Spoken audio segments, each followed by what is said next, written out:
আসসালামু আলাইকুম প্রিয় শিক্ষার্থীবৃন্দ, ন্যাশনাল কলেজের অনলাইন ক্লাসে সবাইকে স্বাগত জানাই।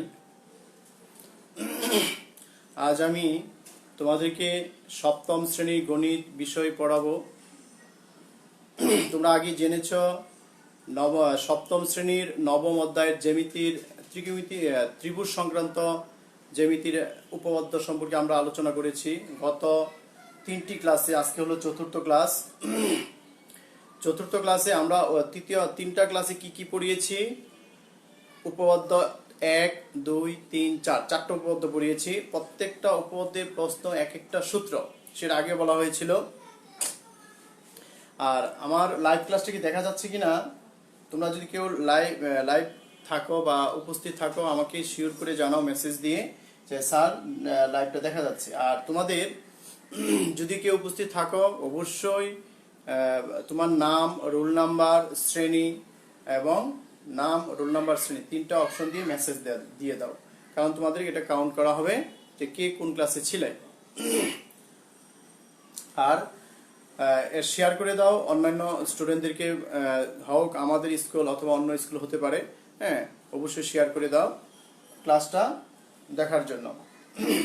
চলো আমরা উপপাদ্য একে পড়িয়েছিলাম কি, আমি আবার বলি, প্রত্যেকটা উপপাদ্য প্রশ্ন হচ্ছে বা সাধারণ নির্বাচন হচ্ছে এক একটা সূত্র, সেটা অবশ্যই মুখস্থ করতে হবে। যেমন প্রথম উপপাদ্য বলা হয়েছিল ত্রিভুজের 3 কোণের সমষ্টি 180 ডিগ্রি বা 2 সমকোণ, এটাও কাজে লাগতে পারে। আরেকটা বলা হয়েছিল যে ত্রিভুজের বৃহত্তম বাহুর ক্ষুদ্রতম কোণ, এটা যদি এ বি বড় হয়,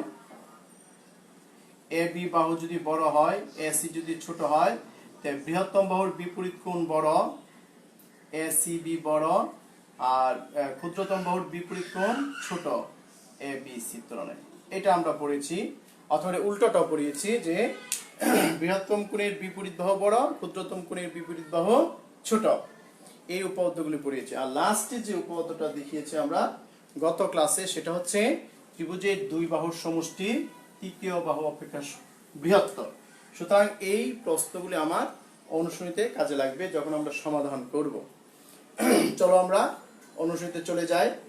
9.2 এর জ্যামিতি অংশ। তোমাদের দেখো 1 থেকে 6 পর্যন্ত আছে এমসিকিউ, যা গত ক্লাসে আলোচনা করা হয়েছে। আমরা 7 থেকে শুরু করি। আর সবগুলি করানো সম্ভব না, 2-4টা অঙ্ক করব এক্সারসাইজ। এখন দেখো প্রশ্নে কি বলেছে, সাথে কি বলেছে একটু খেয়াল করো।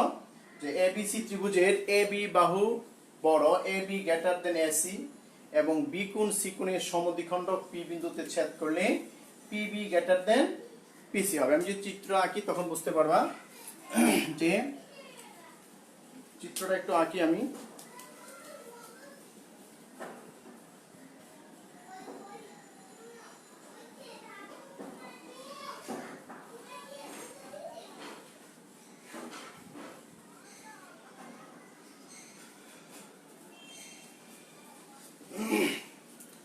যদি একটা বাহু বড় থাকে, দেখো এটা কিন্তু সমবাহু ত্রিভুজ, সমদ্বিবাহু ত্রিভুজ। আরেকটা ত্রিভুজ ছিল, সেটা পাচ্ছি না। এই বাহুটা যদি আমি বড় নিই, কোন বাহুটা? এই এ বি বাহুটা যদি বড় নেওয়া হয়, আর এসি বাহুটা যদি আমি ছোট নিই, খেয়াল করো যে এ বি বাহুটা অনেক বড় দেখা যাচ্ছে, এসি বাহুটা যদি ছোট হয়, এটা প্রশ্নে বলা আছে। এরপরে বলা আছে এই বি কোণের সমদ্বিখণ্ডক, এই দুটা কোণের সমদ্বিখণ্ডক আমরা পেন্সিল কম্পাসের সাহায্য করতে পারি। যেহেতু উপপাদ্য, সোজা একটা দাগ দিলে হবে যে এই সমদ্বিখণ্ডক আর এই সমদ্বিখণ্ডক।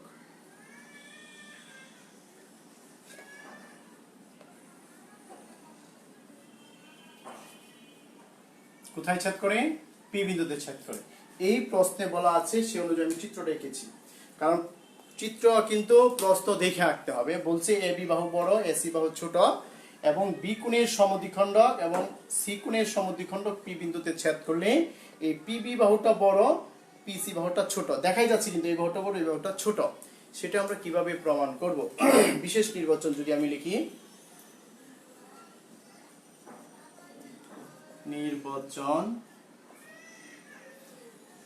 চিত্র দেখে আমরা বলতে পারি, বা বিশেষ নির্বাচন প্রশ্নেই দেওয়া থাকে, এ বি সি ত্রিভুজ এর A B greater then AC, A B greater then AC, এবং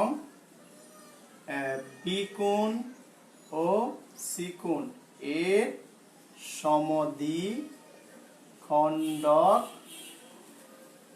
পি বিন্দুতে ছেদ করে। যদি এটা প্রশ্নে লেখা আছে, দেখো লেখা, আশা করি দেখা যাচ্ছে, পি বিন্দুতে ছেদ করে। প্রমাণ করতে হবে যে পিবি, প্রমাণ করতে হবে যে এই পিবি বড় পিসির তুলনায়। এখানে দেখো অঙ্কনের কোনো কাজ নেই, আমরা নতুন কোনো অংশ চিত্রে ঢুকাই নেই। প্রশ্নে বলা ছিল বি কোণ সি কোণের সমদ্বিখণ্ডক পি বিন্দুতে ছেদ করে, বি কোণ সি কোণের সমদ্বিখণ্ডক, এটা তো প্রশ্নেই বলা আছে। সুতরাং আমাদের এটা চিত্রে আর দেখাইতে হবে না, চিত্রে নতুন করে অঙ্কন করতে হবে না। তার মানে আমরা ডাইরেক্ট প্রমাণে চলে যেতে পারি। প্রমাণ,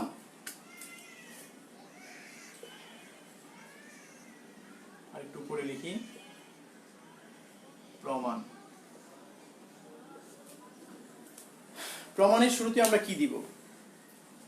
যে প্রশ্নে যে কথাটা বলছে বি কোণের সমদ্বিখণ্ডক, আমি যদি এই কোণটা লিখতে চাই, এই কোণটা লিখতে চাই, দুইটা কোণকে লিখতে চাই, সেটা কি লেখা যায়?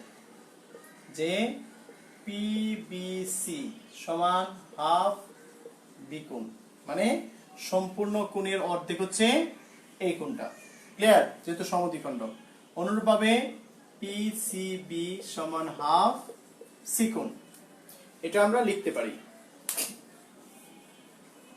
এখন সম্পূর্ণ ত্রিভুজ, যে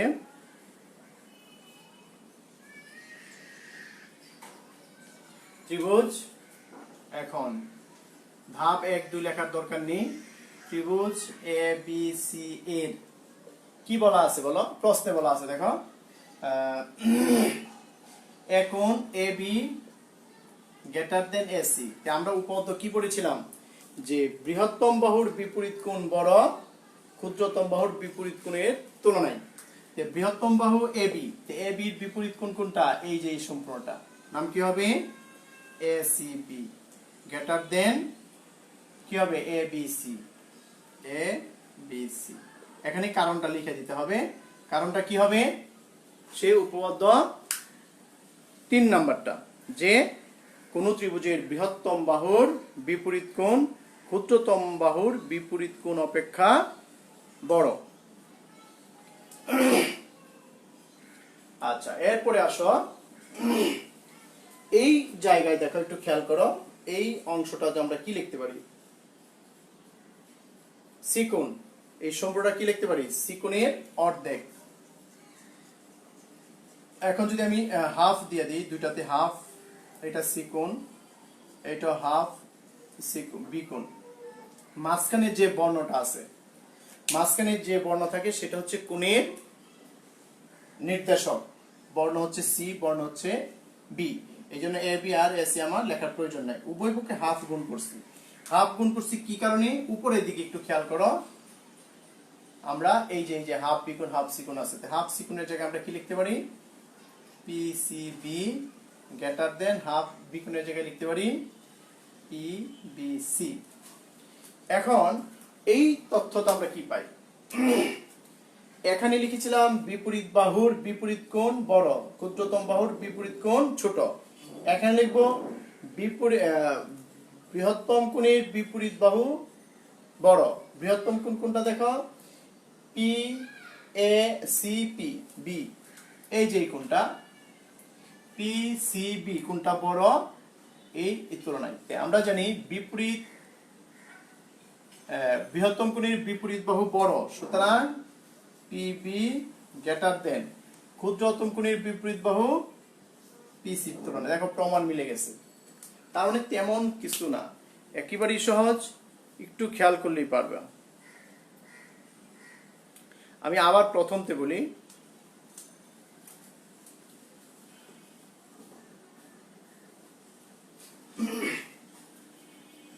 জ্যামিতি ক্লাস মনে বেশি ভালো লাগে না, যার জন্য লাইভ ক্লাসে খুব কম সংখ্যক স্টুডেন্ট আসে, কিন্তু এটি পরীক্ষার জন্য খুবই ইম্পর্টেন্ট। আর তোমরা জ্যামিতি অংশটা এই 7 থেকে যদি তোমার ভিত্তিটা মজবুত করো, অবশ্যই 8 এ 9 10 এ তোমাদের অনেক উপকারে আসবে। আর জ্যামিতি তেমন পরিবর্তন আসে না। যে দুইটা কোণের সমদ্বিখণ্ডক পি বিন্দুতে ছেদ করলে প্রমাণ করো পিবি গ্রেটার দেন পিসি। এখন এইখানে কি লিখছি, পিবিসি হচ্ছে বি কোণের অর্ধেক, পিসিবি হচ্ছে সি কোণের অর্ধেক। এখন আমরা লিখছি এবিসি ত্রিভুজের বিপরীত বাহু কোনটা, প্রশ্নে বলা আছে এবি, প্রশ্নে বলা আছে এসি ছোট। আমরা জানি বৃহত্তম বাহুর বিপরীত কোনটা বড় হয়, এসিবি কোনটা বড় এবিসি তুলনায়। এখন এইটার জায়গায় আমরা লিখতে উভয়কে হাফ গুণ করছি, এইটা মানে হচ্ছে সি কোণ, এই কোণ হচ্ছে বি কোণ। হাফ সি কোণ মানে হচ্ছে পিসিবি, হাফ বি কোণ মানে হচ্ছে পিবিসি। আমরা জানি বৃহত্তম কোণের বিপরীত বাহু বড়, তো বৃহত্তম কোণ যদি এটা হয়, বিপরীত বাহু হলো পিবি। ক্ষুদ্রতম কোণ কোনটা, পিবিসি। ক্ষুদ্রতম কোণ যদি এটা হয়, বিপরীত বাহু পিসি ছোট, প্রমাণিত।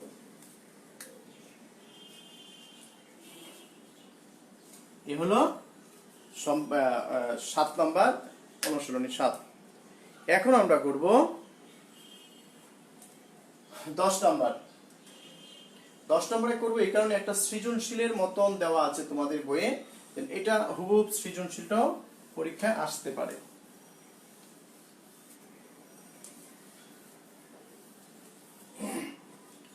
দশ নাম্বার দেখো কতে কি বলছে। কতে শুধু বলছে একটা চিত্র আঁকতে, যে এবিসি ত্রিভুজের এবিসি কোণ মানে বি কোণটা বড় সি কোণের তুলনায়, এরকম একটা চিত্র আঁকতে হবে আগে।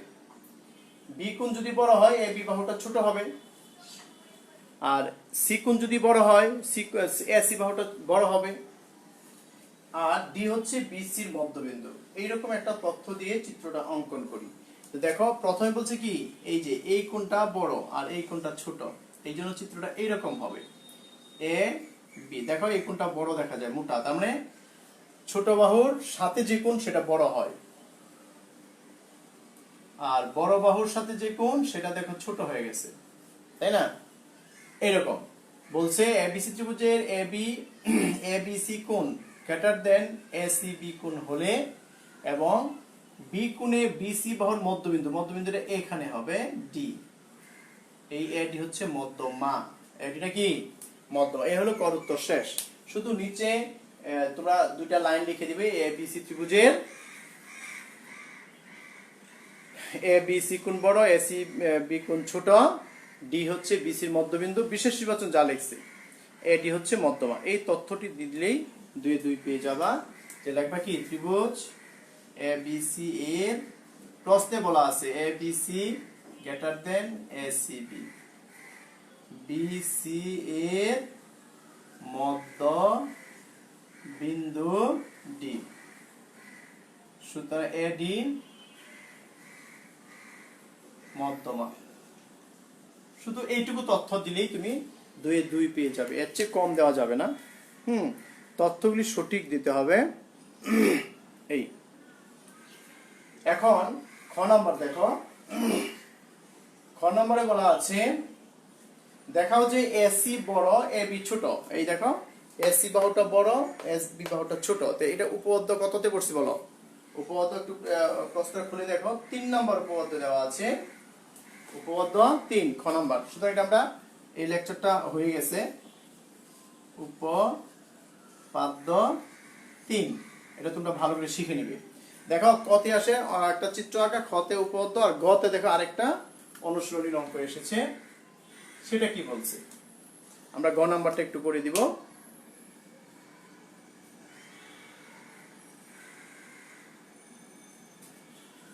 গ নাম্বারে কি বলছে দেখো, মানে এই চিত্রে আঁকতে হবে যে এবিসি ত্রিভুজের এবিসি কোণ বড় এসিবি কোণ ছোট ডি এবি এর মধ্যবিন্দু হলে প্রমাণ করো যে AB plus AC greater than 2AD AD হচ্ছে মধ্যমা মানে দুইটা বাহুর সমষ্টি মধ্যমার দ্বিগুণের চেয়ে বড় AD টা হচ্ছে মধ্যমা কারণ এই চিত্রটা আবার একটু আঁকি একটু দেখো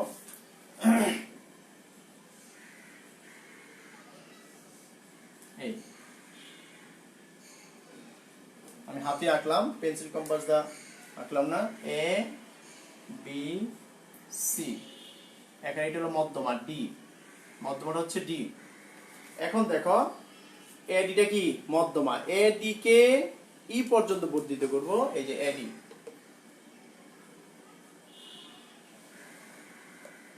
এই এডি সমান ডিই হয় তারপর ডিই যোগ করব এই হচ্ছে ই ক্লিয়ার আমি আবার বলি অঙ্ক নামটা লিখে দিব বিশেষ নির্বাচনটা কি হবে বিশেষ নির্বাচন হবে ওইটাই যে আমি এটা মুছে দিলাম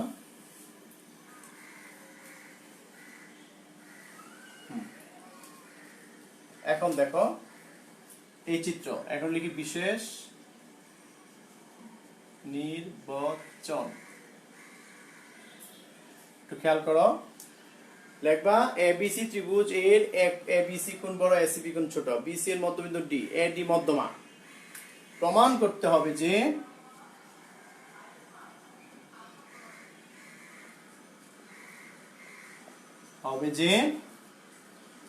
এবি আর এসি দুটো বাহু যোগ করলে বড় হবে 2AD এডিটা কি মধ্যমা এডিটা কি ছিল মধ্যমা এটা হচ্ছে বিশেষ নির্বাচন ঠিক আছে যে ত্রিভুজের মধ্যমা যে এডি সেটা হবে দুই বাহুর সমষ্টি অপেক্ষা বড় ছোট সরি দুই বাহুর সমষ্টিটা বড় হবে আর ওইটা ছোট হবে অঙ্কনে একটা কাজ করছি সেটা কি আমরা অঙ্কন মানে এইভাবে লিখি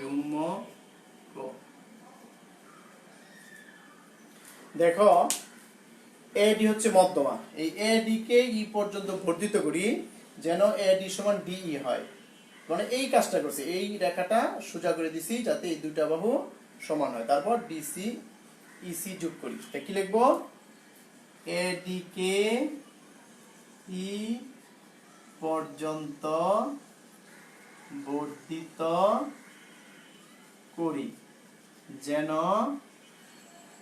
এডি সমান ডিই হয় তারপর সি কমা ই যোগ করি এখন এই যে এই তথ্যটা কিন্তু মনে রাখতে হবে যে তোমরা ভালো করে খেয়াল করো এখানে কমা দিতে হবে যোগের সময় অবশ্যই কি কমা দিতে হবে যে যদি বলো সি যোগ করি তো ভুল হবে কিন্তু সি কমা ই যোগ করি থামতে হবে তো এই এডি আর ডি কি সমান ক্লিয়ার এখন আমরা প্রমাণ করব তথ্যটা কিভাবে প্রমাণ করব আমরা চিত্রে চলে যাই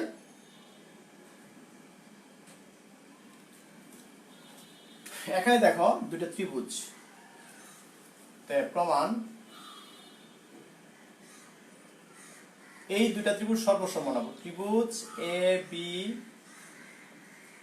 ডি ও ত্রিভুজ ডিই সি দুটা ত্রিভুজ এ কি কি সমান ডি হচ্ছে এ বির মধ্যবিন্দু তাহলে লেখো এ ডি সমান ডিই এটা হচ্ছে অঙ্কন অনুসারে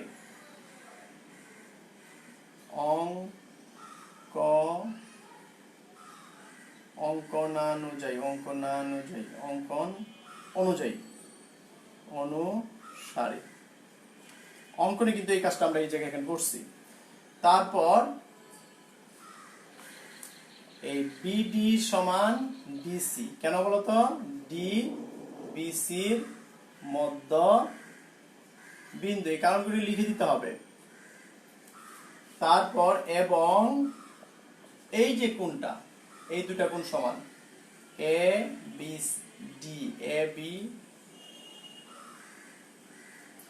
এ ডিবি সমান সিডিই। এটা কি কারণে? বিপ্রতীপ কোণ। বিপ্রতীপ কোণ।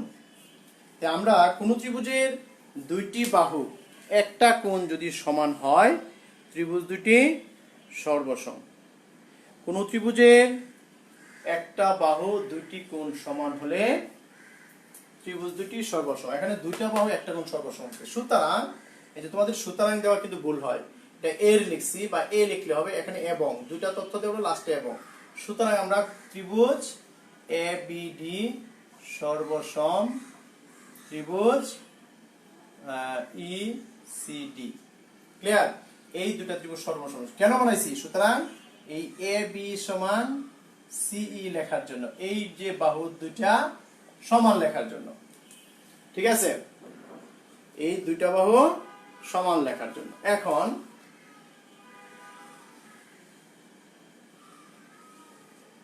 এখন আমরা একটা তথ্য উপপাদ্য 4-এ পড়ছি যে ত্রিভুজের দুই বাহুর সমষ্টি তৃতীয় বাহু অপেক্ষা বৃহত্তর।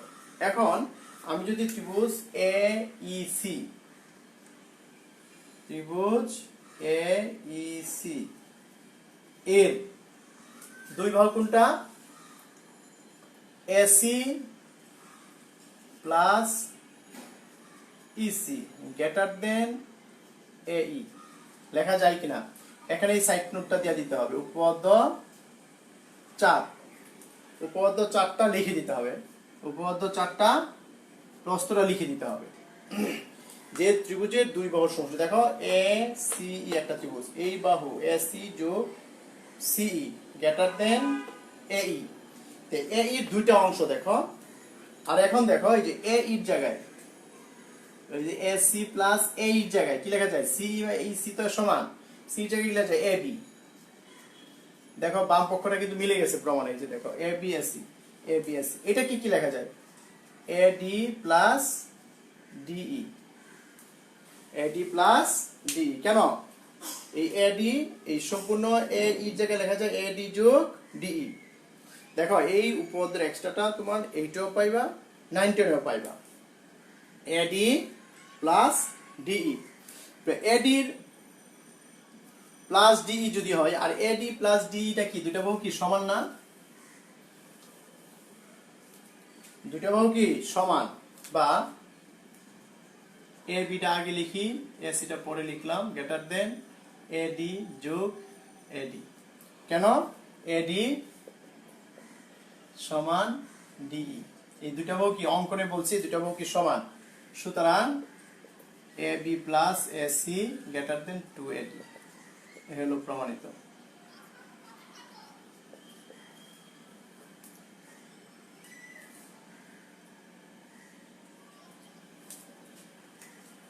আশা করি সবাই বুঝতে পেরেছ। লাইনের যদিও কেউ নেই, লাইভ ক্লাস দেখা যাচ্ছে না কাউকে। তারপর আশা করি সবাই পরে ক্লাসটা দেখে উপকৃত হবে। আগামী ক্লাসে আমরা সম্পাদ্য ধরব। সুতরাং সম্পাদ্য একেবারেই সহজ, আশা করি সেই লাইনটাতে তোমরা থাকবে। এ থেকে কিন্তু একটা প্রশ্ন আসবে যে উপপাদ্য 1, 2, 3, 4 আর এই দুটা এক্সারসাইজ করছি, এই দুটা থেকে একটা যে কোনো একটা থাকতে পারে প্রশ্নের ভিতরে, অন্যান্যগুলোও থাকতে পারে, তোমরা অনুরূপ করে নিবে। আজকে আমি এই পর্যন্ত শেষ করলাম। তোমরা ভালো থেকো, আর তোমরা লাইভ ক্লাসে অবশ্যই আসবে আশা করি। যদি লেখাপড়া করতে চাও অবশ্যই এই অঙ্কগুলি দেখতে হবে। বাসায় যে টিউটোরিয়াল রেখেছ মনে হয় না সেটা ভালো হবে। আশা করি ক্লাসটা দেখা সবচেয়ে গুরুত্বপূর্ণ। তোমরা দেখবে এবং অন্যদেরকে জানিয়ে দিবে। আগামী ক্লাসে আমরা আচ্ছা আমি একটু বাড়ির কাজ যদি দেই, HW যদি দেই অনুশীলনীর, এই দুইটাই মুখস্থ করবে। 9.2 এর কত 7, 8, 10। এই যেটুকু শিখালাম ওইটাকে মুখস্থ করে 2 বার লেখা, 2 বার লেখা। ঠিক আছে? 2 বার লিখবে বা 3 বার লিখবে, তাতেই কমপ্লিট হয়ে যাবে। তোমরা সবাই ভালো থাকো, সুস্থ থাকো, ঘরে থাকো, লেখাপড়ার যুগে মনোযোগী হও, আর আল্লাহকে স্মরণ করো বেশি বেশি, পরস্পরের জন্য সবাই দোয়া করো। খুদা হাফেজ, আসসালামু আলাইকুম।